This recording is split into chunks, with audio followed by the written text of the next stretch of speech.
But we are left with two sessions, but very important topics to discuss. And the next topic is about importance of public sector units in the building of nation. Whether in sector of manufacturing, power, energy, or now in IT also, public sector units are playing crucial role. And in public sector units, now IT is also playing a very crucial role, whether it is in terms of operations or transparency or vigilance. Definitely vigilance, because all our eminent speakers are heading the vigilance departments in their respective organizations. So we can definitely say that IT is bringing so much of transparency in these PSUs and making them more productive and more revenue builders for the nation.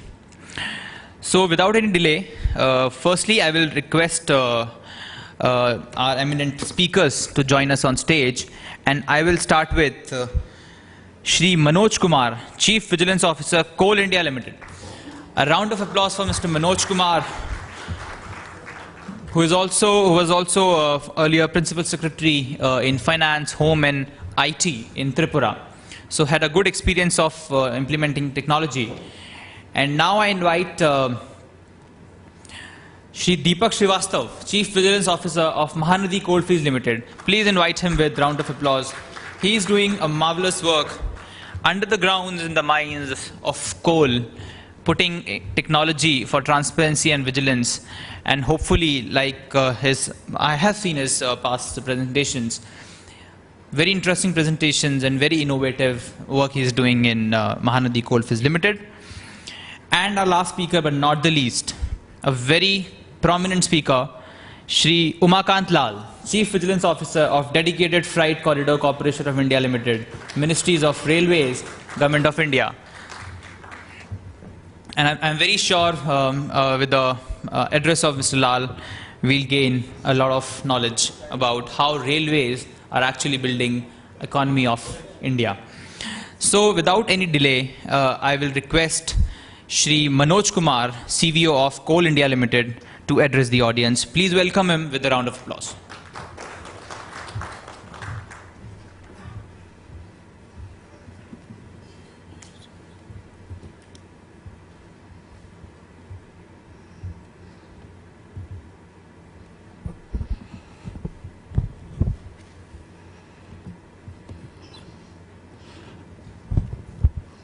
Good afternoon to all of you.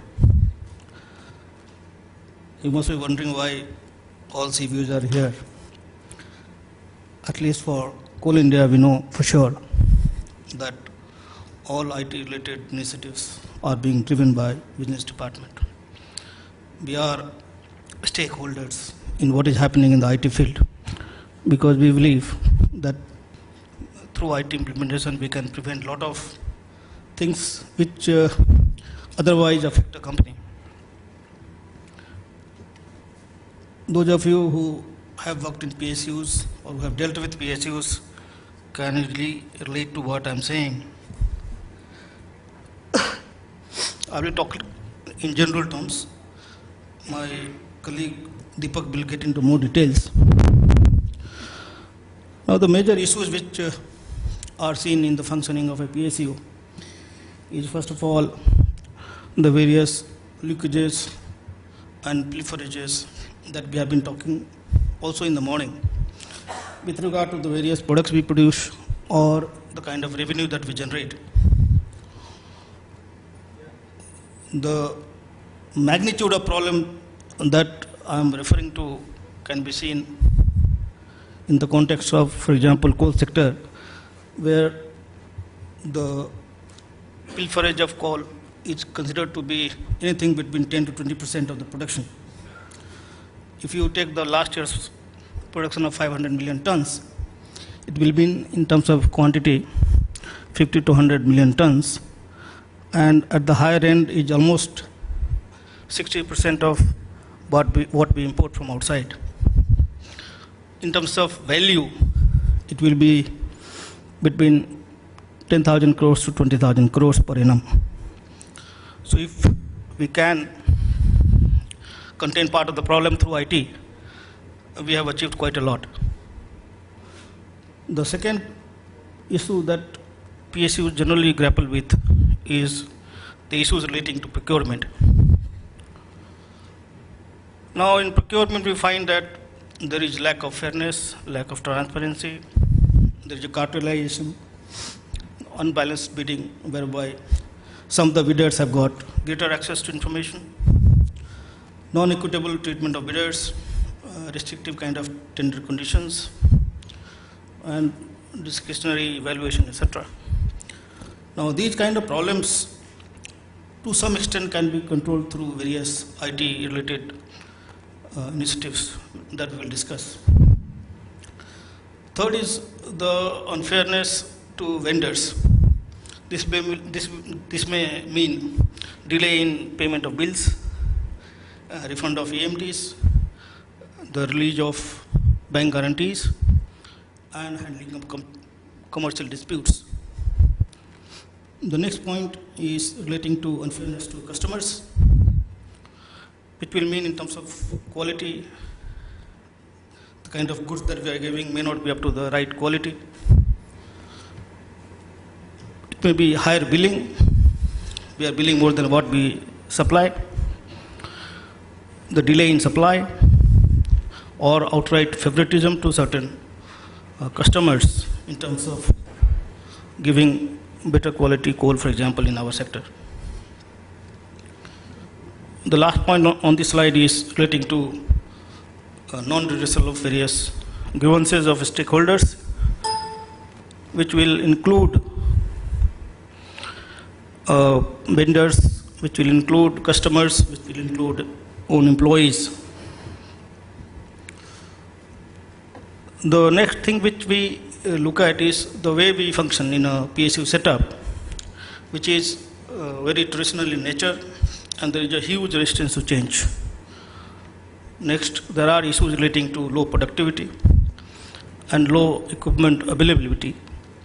Now, productivity, unfortunately, in our setup, these issues get brushed under the carpet because we make a lot of profits because of the kind of margins we have.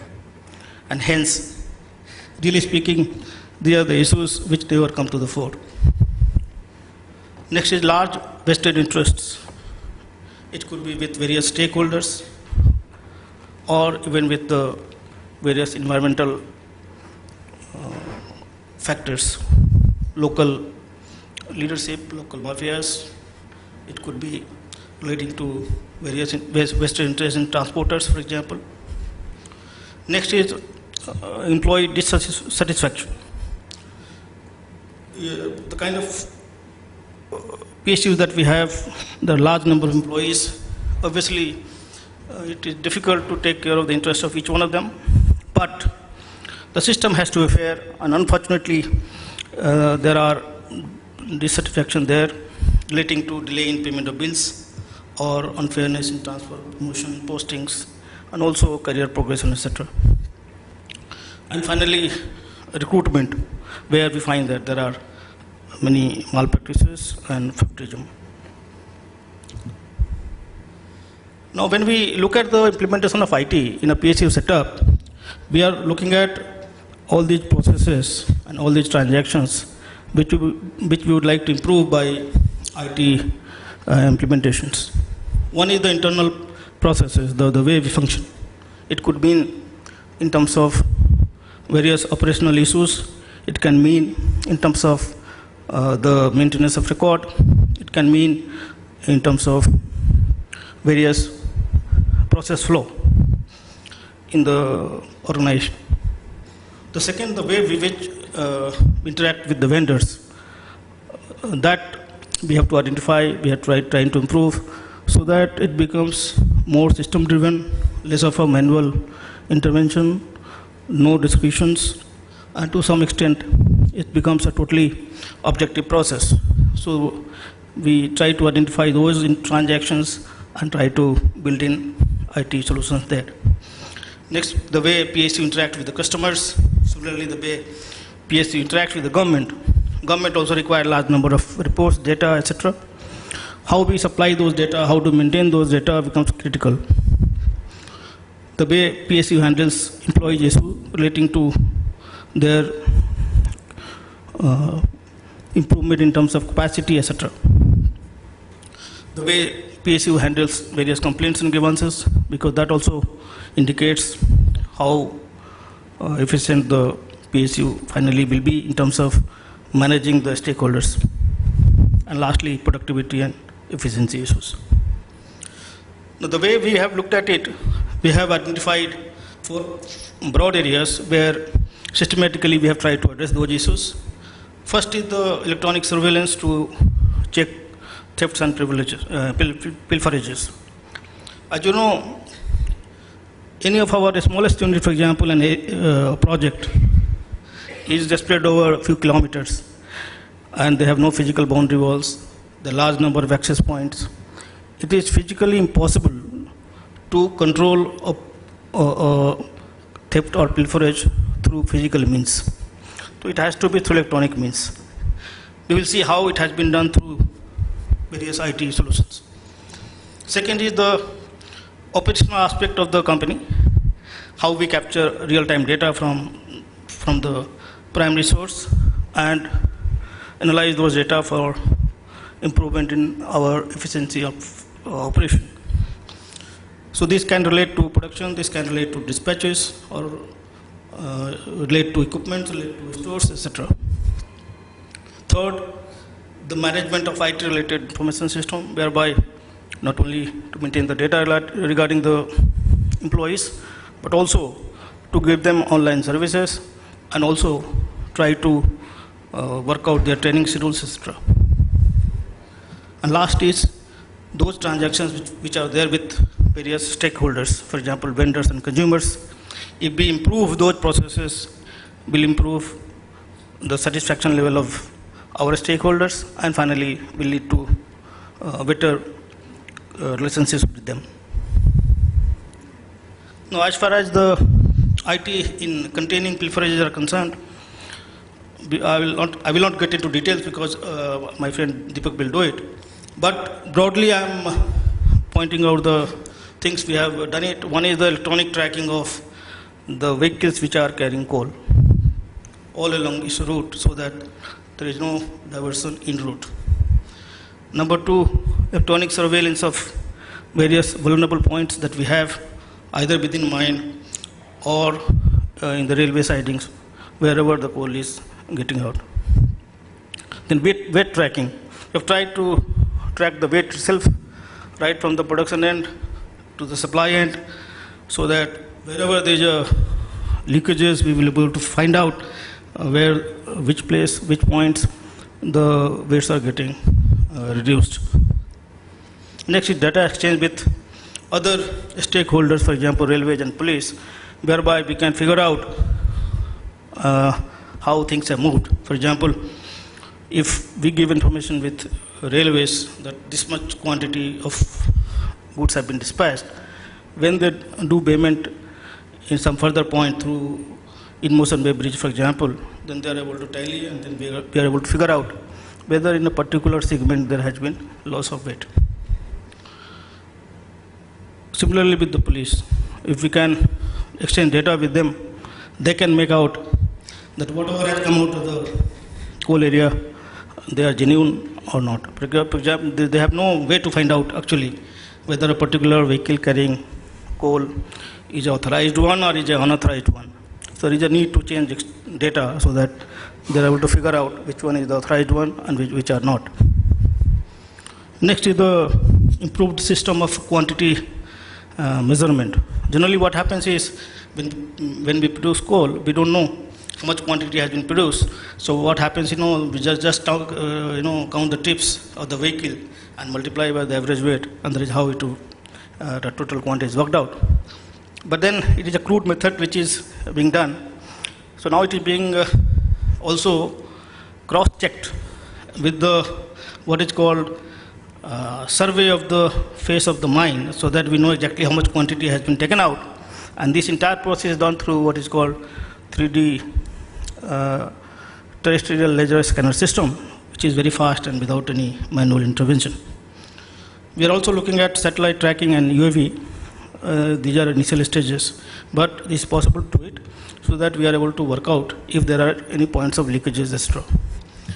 Finally, we are also looking at mobile-based solutions which can work in many places where the normal wide area network fails.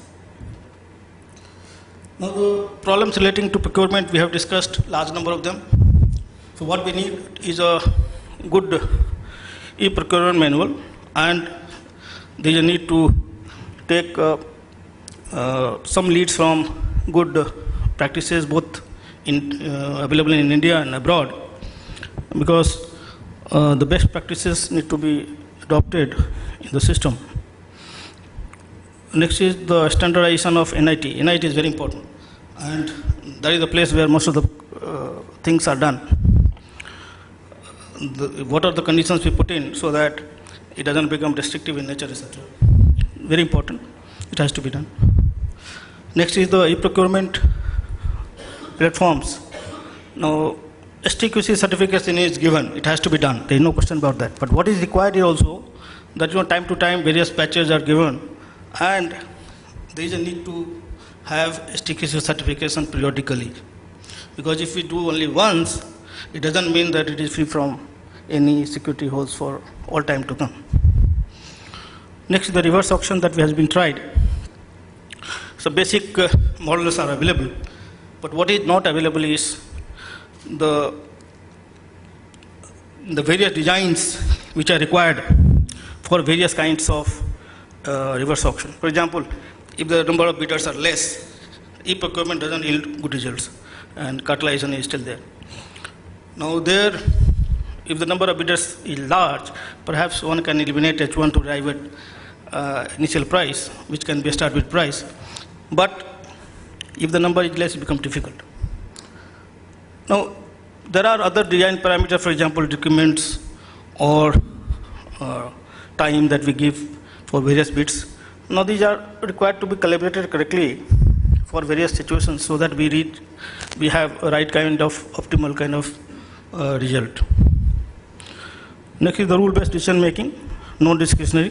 For that to happen, we need to put in place the rules for different situations so that nobody is able to take advantage of the gray areas.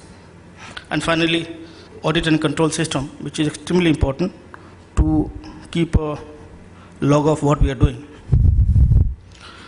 Now, we have been discussing about unfairness of vendors. Now, a delay in the bills can be curtailed partly through what is called bill tracking system. Now, a kind of a simple bill tracking system will not work.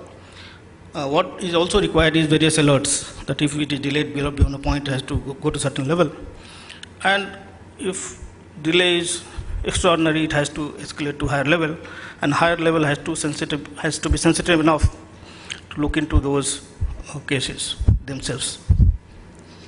Then auto EMD refund. This is a good experiment whereby if some bid fails, the money goes directly system driven within a day or so. Online BG verification and online processing of release. This is an idea which we are working on.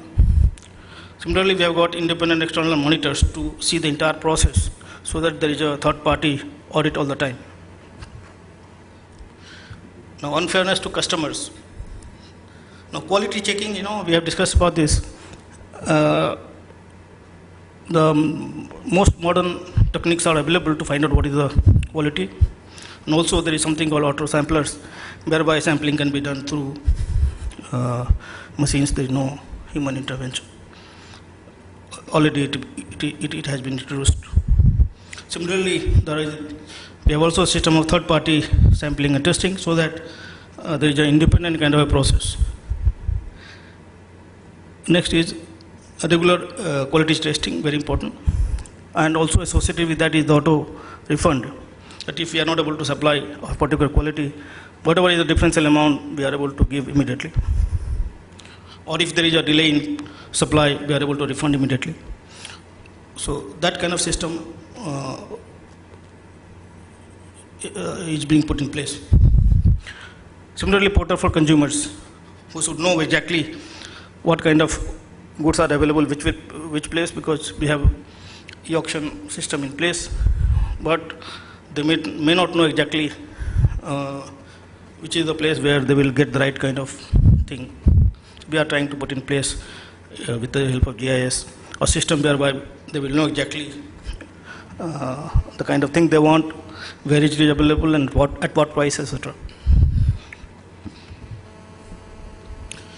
Grievance redressal, as I said, is important because of the fact that if we take care of grievances of the stakeholders, consumers, etc., our image improves, and also we are able to keep a check on our internal process also. We have tried with online system, and also there are system of fillers and escalation to higher levels. Even the offline kind of application gets converted to online mode, and accordingly it is being processed thereafter. Similarly, we have online vendor feedback and survey system. We have tried out with grievance cell, which is only dedicated to this work. As far as our own internal working is concerned, we have a very dedicated ERP called Colnet, which takes care of all functional areas of the company, including production, sales, material management, finance, equipment, etc. For internal office working, ERP solutions is being tested. Part of it already has been tried, a few modules. Similarly, we have taken up a large-scale digitization program so that all our internal working also becomes through online mode. As far as employees are concerned, as I mentioned earlier, not only we have to collect data with regard to the employees, but also we have to process their applications, their entitlements, their online. This already has started. Similarly, we have to disclose things which affect them, for example, DPC minutes, seniority list, and result of whichever interview they take. Similarly, online property return, online performance appraisal, which is being done in Government of India also now, we have also adopted. Online vigilance clearance is important. We have tried out so that clearances are given very fast. There is no need for any dissatisfaction on this account. Finally, scheduling of training and also monitoring online process. Recruitment, we have tried out online application, online testing, and finally, we are also accepting GATE scores now. Now, these are some of the things we wanted to highlight. The basic purpose is that we look at all functional areas, try to find out which are the areas which need our attention, try to find out where IT can help in plugging difficulties. Obviously, IT cannot take care of every problem that we have, but to some extent it can contain, it can mitigate certain processes, and to a large extent we have been able to cut down leakages, cut down pilferages by a huge amount, and I'm sure as the next presentation comes, the entire thing will be much more clear. Thank you. Thank you very much. Major stakeholders of coal here in this session. Coal India, if I'm not wrong, one of the biggest coal producer in the world, and Mahanadi Coalfields Limited is the biggest subsidiary of Coal India, or one of the second biggest subsidiary, and railways, anyways, has been one of the biggest buyers of coal and transporters of coal. So, and we had Coal Secretary Anil Swarup also, he had also planned his travel, but he had to cancel it at the last moment. Otherwise, we could have a Government of India's perspective also here today. Anyways, from Coal India now we move on to Mahanadi Coalfields Limited, and I welcome Mr. Deepak Srivastav, CVO of Mahanadi Coalfields Limited, to share with us how he is taking up vigilance and transparency in Mahanadi Coalfields Limited through technology. Welcome, Deepak Srivastav ji, with a round of applause, please. Respected Shri Manoj Kumar ji, CVO CIL, my fellow panelists, and senior government officials officials from private sector and dignitaries on and off the dais, ladies and gentlemen, very good evening to all of you. At the outset, I am thankful to ELETS, particularly Shri Ravi Gupta ji and Karthik, for giving me an opportunity again to share my views on the practical applications, what we are doing in the coal sector. And my special thanks and gratitude to the Chief Secretary, Government of Goa, for extending invitation. So already a general overview in larger perspective what is happening in the coal sector has been given by my senior colleague, CVO CIL. So I would just like to go into the practical aspects of what has been narrated by him so that you can appreciate that कोयले में सब कुछ काला नहीं होता है. अगर उसको सफाई से चलाया जाए तो कोयला जो है वो इस देश की प्रोडक्टिविटी और प्रॉफिटेबिलिटी में बहुत बड़ा योगदान दे सकता है ये सेक्टर. इसी को मैं कोशिश कर रहा हूँ अपने इस प्रेजेंटेशन में आपको प्रैक्टिकल एस्पेक्ट्स दिखाने की. So vulnerable areas which are prone to corruption has already been covered. So I will not go into the detail because already it has been covered in the previous presentation. Please go to the next slide. These are some of the areas where there is always a scope of irregularities. And next please. Now that I will straightway come to the challenges faced. Whenever there are some problems and you want to fix those problems, so you as a resource manager do face certain challenges. So basic challenge was lack of infrastructure for data monitoring on real-time basis, data transmission, data sharing, and monitoring and surveillance of key field operations, because without monitoring and surveillance of key field operations, it is very difficult to ensure transparency in any sector. Next, please. Now, these are the problems we identified, challenges we faced, then what infrastructure we could create was strengthening of CoalNet. I will show the CoalNet in my next slide. Then procurement of 1800 GPS, that is vehicle tracking system machine, 44 CCTV cameras, 96 IP cameras with all 6 years maintenance cost. Then procurement of 38 in-motion roadway bridges with RFID tags. These are radio identification tags which I will show in the video, please. Then setting up of monitoring and surveillance system up to the project locations, because until unless it is established the project locations, it will not be possible for us to monitor the minute operations what is happening in the field. Then we have got dedicated portal mclbts.in. This is developed for online monitoring of coal transportation, because a lot of irregularities takes place in terms of lead kilometer coverage and payment made to the contractors based on those lead and kilometers. So, and also any diversions from the normal route, that is also required to be monitored. So we are doing through this. And then we have got a dedicated e-procurement portal developed by NIC Chennai, which I will show subsequently. Next. Yeah. Now this is our integrated layout plan for the CoalNet. This CoalNet is a wide area network which is spread over 2700 square kilometers of area, and all the 16 open cast mines and 6 underground mines have been connected through the CoalNet. This has got 4 Mbps line upgradable to 32 Mbps lease line. Next please. This is a radio networking. That was cabling. This is radio networking. This is this frequency is 2.6 gigahertz. So even video streaming can take place through this wide area network. And recently we have moved out of the Mahanadi coalfields areas jurisdiction, that is apart from 2700 square kilometers, we have linked it to up to Bhubaneswar office, and also Calcutta office have been linked through the CoalNet. Next please. These are various modules of CoalNet which my senior colleague has just mentioned. I will show you just one or two. Just click on the finance. Next one. Now this is pay order entry. This is all screen snapshots that has been taken from the CoalNet. Pay order entry is being done through Coalnet. Next, please. Pay order approval is all through Coalnet. Final payment. Now, final payment is through Coalnet. So, these are all data visible to the Coalnet users, can monitor what is happening.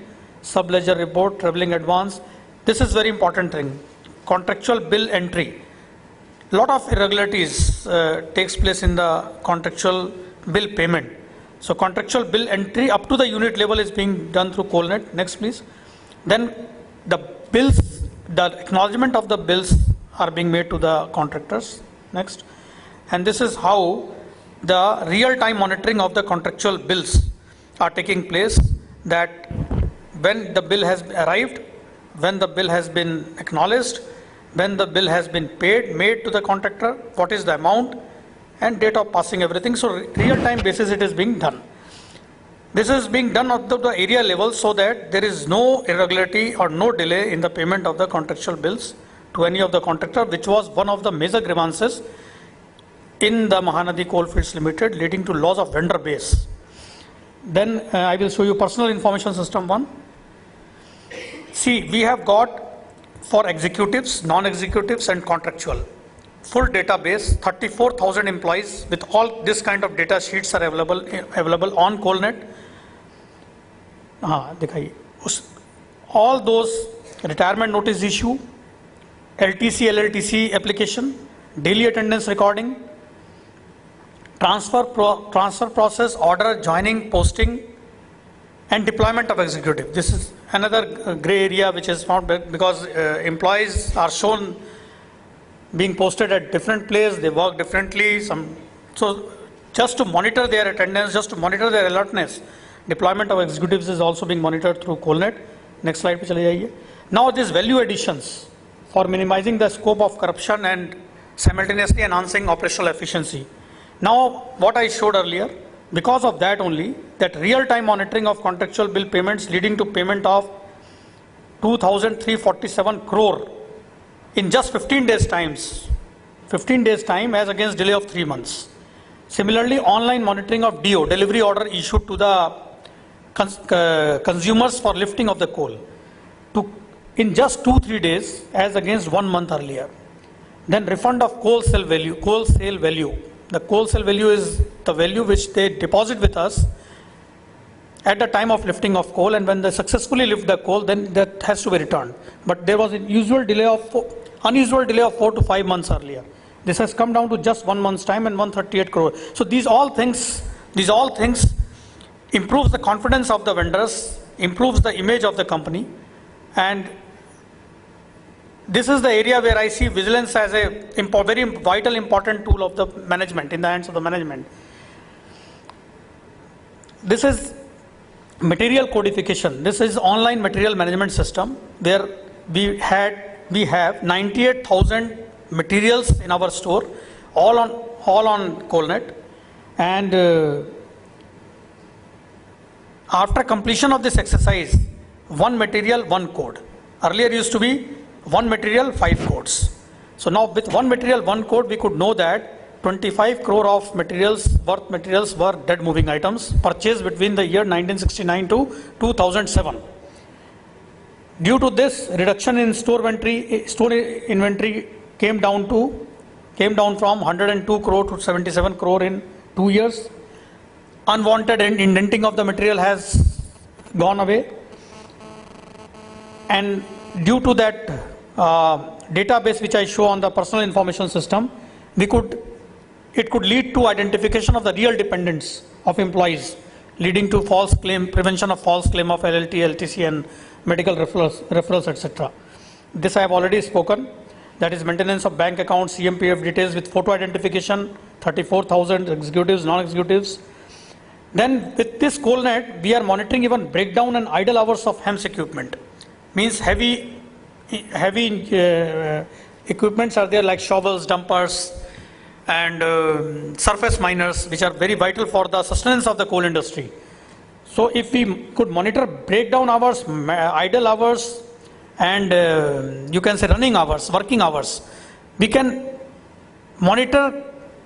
be able to monitor the capacity utilization of that particular HEM, which is very, you can say, crucial for the productivity and profitability of the company. And then monitoring of daily coal production and coal dispatch, OB removal is also through the CoalNet. Next. Now this was our earlier case where there was a static roadway bridges where this truck used to come for payment and a lot of time was wasted in that. It was taking 5 minutes to weigh one truck, and virtually with 100, the company which is producing 100 million tons of coal, it was not possible practically to weigh 100%. So payment was only 20%, 15%. Rest of the 85% was on just trip basis, average basis. Then we moved on to, next please. We moved on to installation of in-motion roadway bridges with RFID and this camera. This is, you can see, this is IP cameras. This is RFID reader. This is RFID tag on the trucks. Next, please. Now you see what you saw on the roadway bridges. Now this is in-motion road bridges. This truck is passing. It takes only in 1 minute 5 to 7 trucks are being made. This is RFID tag on the trucks. This gets identified. Now this is online payment is coming into that. Everything. This is IP camera. This is capturing the image of the truck. Now you see, next please. This is in-motion road bridge online payment. Then now with the help of CoalNet connectivity, I have taken the today's data, 22nd May 2015. These are the trucks which have passed through the in-motion way bridges. Truck RFID number, tare weight, gross weight, care weight, net weight. So with this real-time transmission of data, it is virtually not possible to fetch any kind of coal production records at the end of the day, which used to happen earlier. Next please. Now these are the impact assessment of what I showed. In-motion roadway bridges with RFID IP cameras ensured payment of more than 800 coal tippers as in one shift. There are 3 shifts in one shift as against only 200 tippers again, 200 tippers through electronic static way bridges. Then payment of coal, percentage payment of coal increased from 15 to 20% to now 95 to 100%. RFID tags have allowed the entry of only authorized tippers, and there has been real-time transmission of coal payment data to the central server. Then with the IP cameras, there is a complete online monitoring and surveillance of all the coal tippers. I think you will very well appreciate that coal theft and pilferage, monitoring of coal theft and pilferage should be the mainstay of any coal producing company. And that is the area where the coal sector has been getting bad name, but now we are ushering into a new era where greater transparency will be seen in entire coal sector in the coming days. Now real-time transmission I have already shown, please. Now this is our GPRS based truck monitoring system. This is all you will see the movement of the trucks taking place, and these are the areas which are geofenced. This is geofencing of the mine boundaries. It has done from the Google. So anything which breaches of this geofencing will be sent as an alert in the mobile. Next please. These are the various open cast mines where this GPS based system is going on. Next. Achha, this is, suppose we want to know that particular truck where it was from night 12 o'clock to 6 o'clock in the morning. We can get history of the truck like this. This is moving. Now we can get entire history that from 12 in the night to 6 o'clock in the morning, the truck traveled which route and which of the places it stopped and moved further, like that. Next please. Now these are the vehicle wise geofence violation I have taken for today only, 22nd May 2015 in one of the projects. And this geofence violation alert is coming on the mobiles of general manager, project officers and manager mining, that at what time, no please, at what time and at what place and what was the kilometer where the violation took place. And with this they can monitor they can send alert to the particular contractors for violations. Next please. Now these were the impact assessment of what I had shown. Online monitoring you have seen. System based alerts on geofence violation. 16 vehicles in 2 projects recently have been blacklisted for serious violations. Those are found outside the jurisdiction of the MCL. Then you see how the geofence violation. We have got 16 open cast mines of 2,700 square kilometers area. When we started, it was 2,127 number of violations per day. Now it has come down to just 314, and up till May 22nd, there are only 64 violations. So it is showing the reducing trend. I know, and I hope that with this foolproof kind of system, we will be leading towards very minimum few, maybe 7 or 8, which is most of the times unavoidable. And now this is CCTV is monitoring the key business operations, key field operations, how the rakes are coming, how the coal is lying on the siding, how the trucks tippers are carrying the coal, and then you can see how the payloaders are loading coal into the wagons. Now this is here also it requires to be monitored, because what contractors will do, they will employ 1 or 2 payloaders, they will charge for 4, 5, 6 payloaders. So a lot of bungling takes place in this. So you can, with the CCTV cameras, we can very well know that how many payloaders have been deployed by the contractor at what point of time and what was the out. Now this is the rake movement. You can monitor even quality, quantity, underloading, overloading, lying of the coal in the siding, and it has proved to be a very great vigilance tool as well as management tool.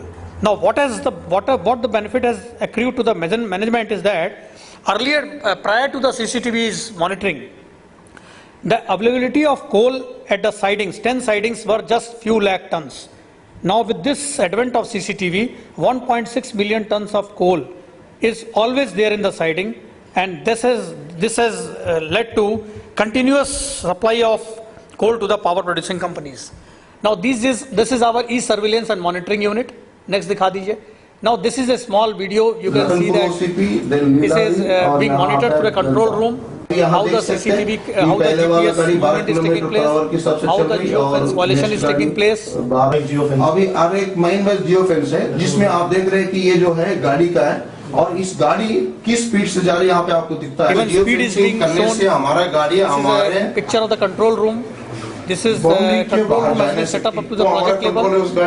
Geofence. Second चीज है कि आप ये जो geo fencing करने के ऐसे ये जो यहाँ पे जो रिकॉर्ड दिखा दीजिए.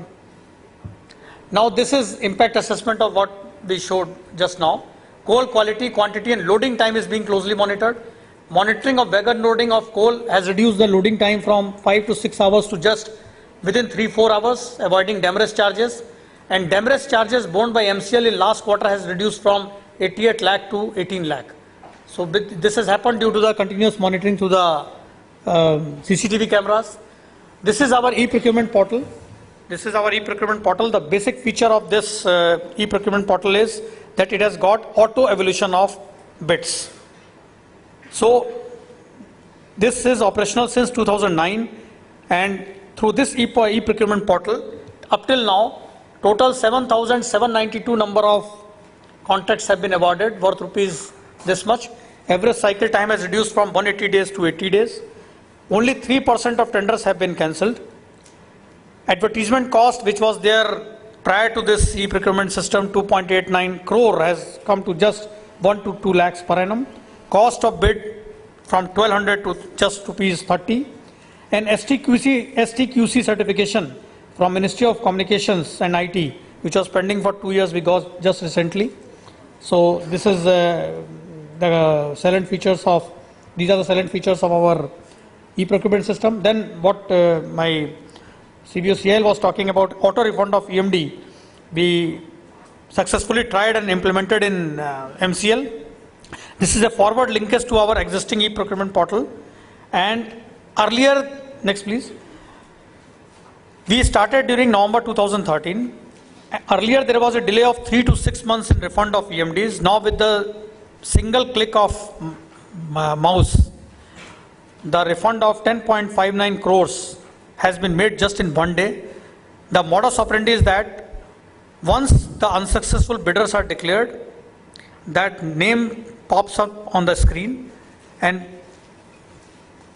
mouse button is clicked on that particular name, and the bidders and the refund of the EMD takes place to the same account from where the EMD was deposited to the MCLS account, and this has led to drastic reduction of complaints and delay of the payment of the EMDs, and bidder participation has gone up by 40 to 50% because of this. And because of contractual bill delay in contractual prevention of delay in contractual bill payment and or refund of EMDs, the company has gained a lot of, you can say, good name.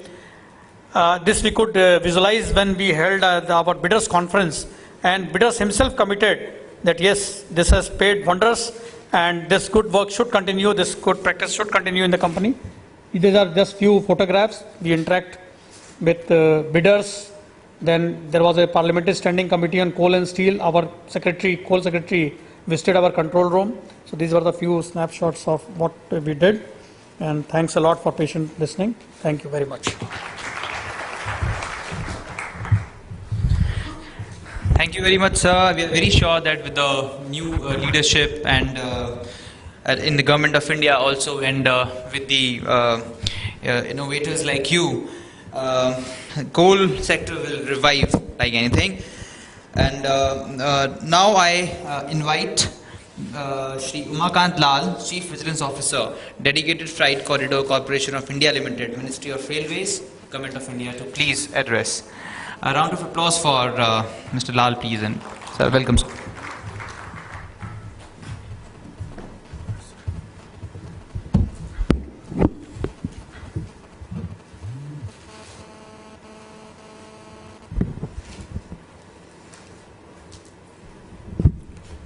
Respected Srivastava ji, Deepak, and ladies and gentlemen,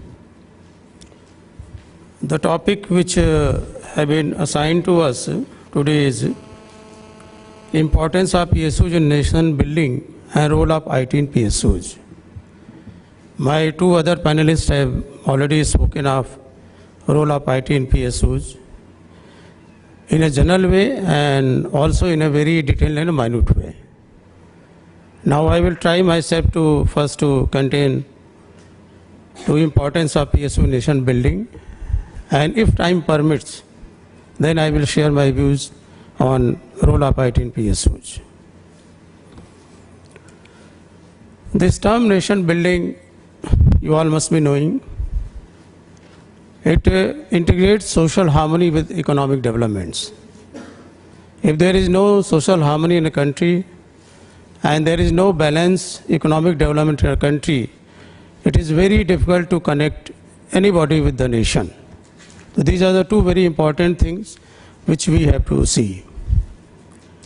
Now I will put my presentation.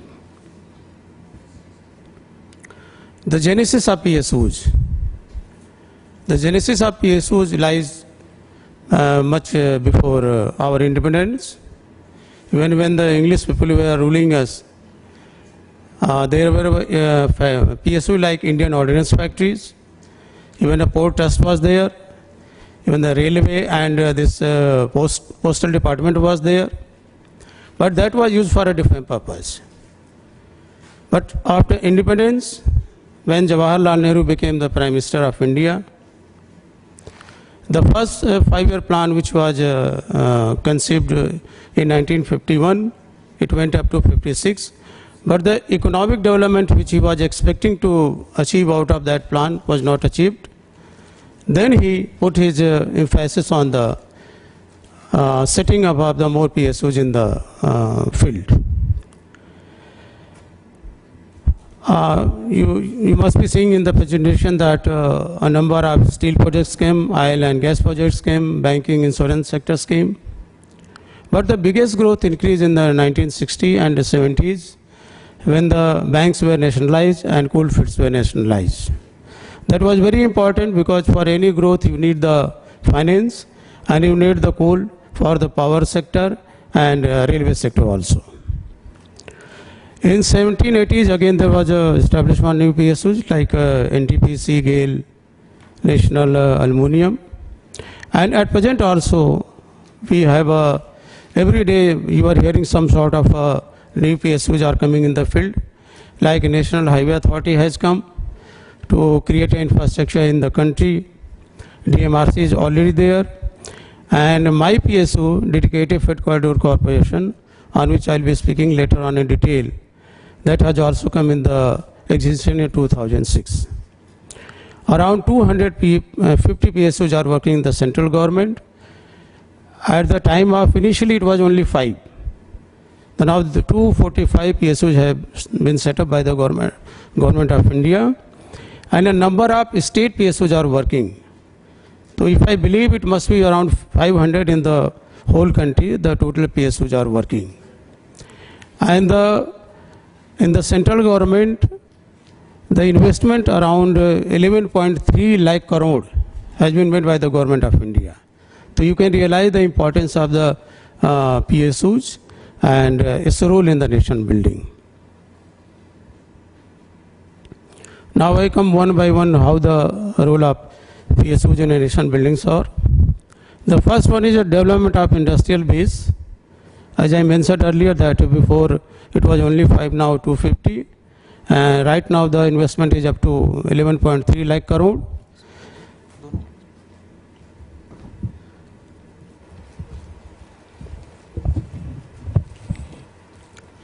And you see that now the presence of PSUs are almost in every field, whether it's hydropower, steel, atomic power, chemical, fertilizer, oil, gas, defense equipments, electrical, exploration and refining of oil, etc. Now the second role which is played by the PSUs are the employment generation. Not only PSU do the direct recruitment, a number of posts are available in the PSUs, which they recruit time to time, but they also have they outsource a number of persons. They have casual laborers also which work in the field, and they protect the sick units also by taking over. The employees which they work in the sick units, they also become the part of the main PSU. Public sector accounts for 2/3 of the total employment in organized industrial sector in India. It was found in around 2010 that 15 lakhs people are working as a permanent in public sectors. Casual members are exclusive. It gives a lot of employment to the people. Now third role which is played by the PSUs are the balanced regional development. When we got the independence, at that time there was not a lot of development in the places like UP, Bihar, Odisha, West Bengal, etc. The only developed states were Gujarat, Maharashtra. A number of PSUs were opened in those areas in order to bring out the balanced regional developments like steel plants Bhilai, Rourkela, Durgapur, fertilizer factory at Sindri and other plants. The fourth role which plays by the PSUs, contribution to public exchequer. PSU like Trading Corporation, State Trading Corporation, MMTC, Hindustan Steel Limited, Bharat Electronics Limited, they all are contributing a lot to the public exchequer. If you see the presentation, 35 crore in 65-66, which has gone up to 42,264 crore in 04-05, and now it must be going more. Import substitution, PSU like Hindustan Antibiotics, IDPL, ONGC, IOC, Bharat Electronics, were started especially to produce goods which were formerly imported and thus to save foreign exchange. Around 15% of the GDP, the share is of the PSUs in that. And a lot of foreign exchange also we are earning just by venturing into the other countries. Now, like the RITES and other PSUs, they are doing a wonderful job in the overseas countries also. The third, corporate tax, excise and custom duty. Whichever the company gets profit, that gives the 30% to the public exchequer. 3% education cess are there. And there are other measures also by which PSUs are contributing to the public exchequer. development of ancillary industries. As you know, whenever there is a major plant is set up by the Government of India, some ancillary projects come around.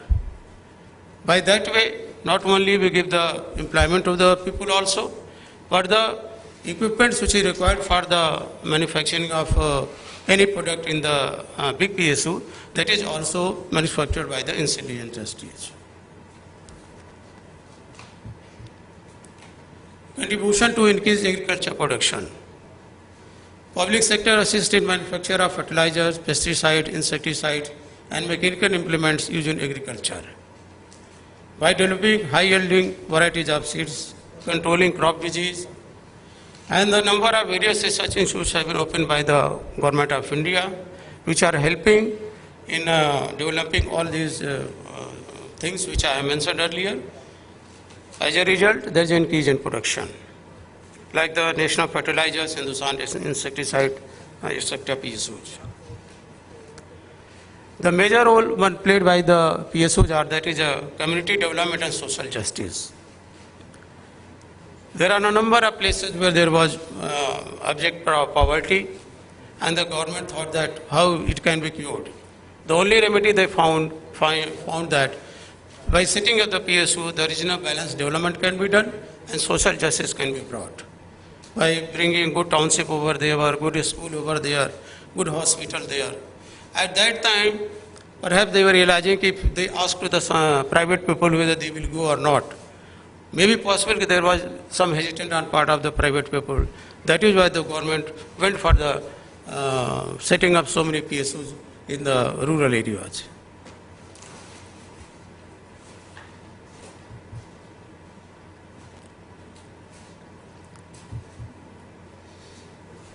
Reducing concentration of power in power hands. Promoting public control of national economy. PSUs contribute a lot in the public exchequer, as I mentioned earlier. Creating socialistic pattern of society, I have already told. Research and development. PSU like DRDO, BAG, RITES, HAL, etc. have undertaken research and development programs in a big way. Nowadays we heard about the Agni missiles, BrahMos missile. DRDO is playing a major role in that. It's a PSU of the Government of India. From national to globally acclaimed enterprises. You must have heard the name of the Maharatnaj, Navratnaj, Mini Ratnaj 1, Mini Ratnaj 2. Now the PSUs are not only, they are doing their job in the domestic area, but they have gone overseas also. Like RITES, like ONGC, and Government of India is giving a financial autonomy also with the opening for the joint venture in the overseas market. The India image will also improve, will get the foreign exchange also, and investment also take place in other countries. These are some shortcomings. If they improve, I think we can have a better picture of the PSUs. And now we come to my PSUs, which is called Dedicated Freight Corridor Corporation. I don't know how many of you have heard about it. Some people have heard about it. Can you raise hands? Very few, very few. That lies in the bad publicity on our part. I would like to eradicate that, remove that. Genesis of Dedicated Freight Corridor Corporation in India. In 1950-51, 73.2 millions. First, I would like to clear that. It is a corridor which is being made only for the operation of the goods train. In India, I have got a slip, so I will not so much presentation. I will just give you a concise way. This PSU has been set up by the Government of India in 2006 to construct the track for the goods train. There are two sectors which we are opening. We are constructing the tracks. If you see, it's a diagonal, high density corridor, golden diagonal, polylateral and diagonals. Right now, these are the reasons for which we have come into the picture. I will not go in detail.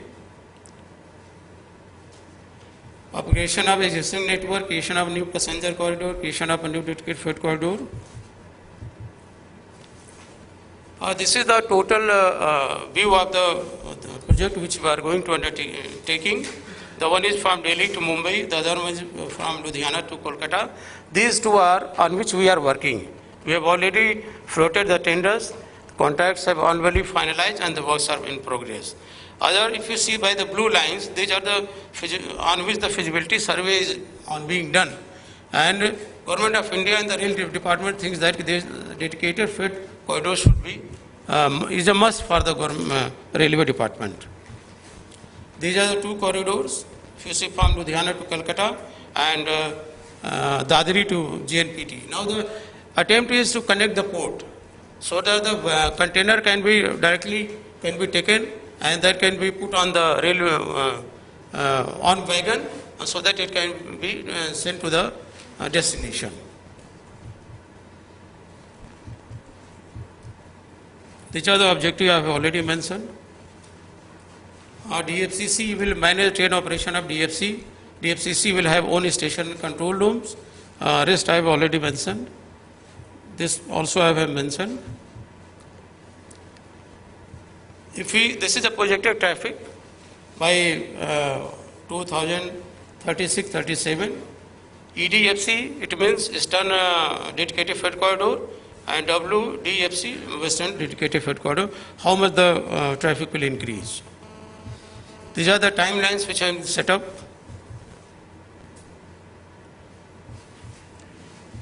Opportunities I have already mentioned.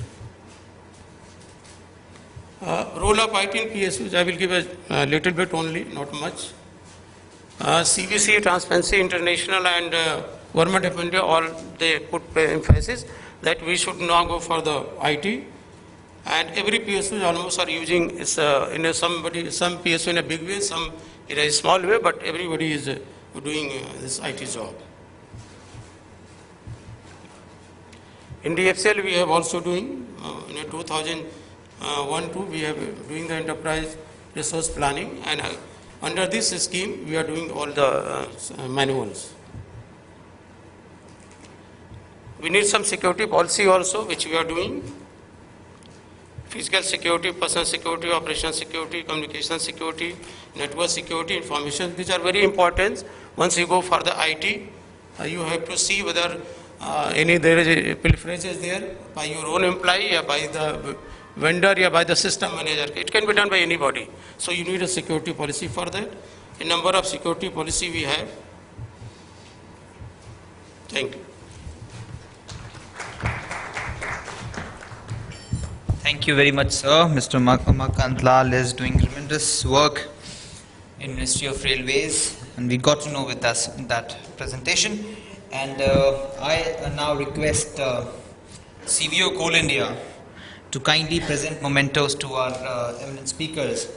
To start with Mr. Deepak Srivastav, who is CVO of Mahanadi Coalfields Limited.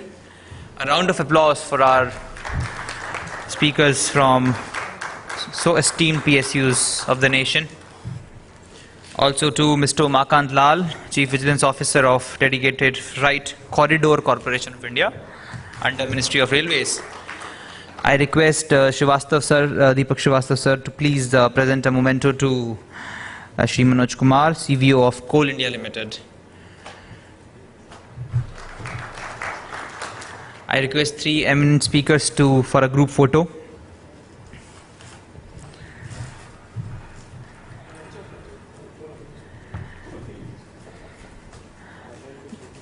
A round of applause for these three eminent speakers.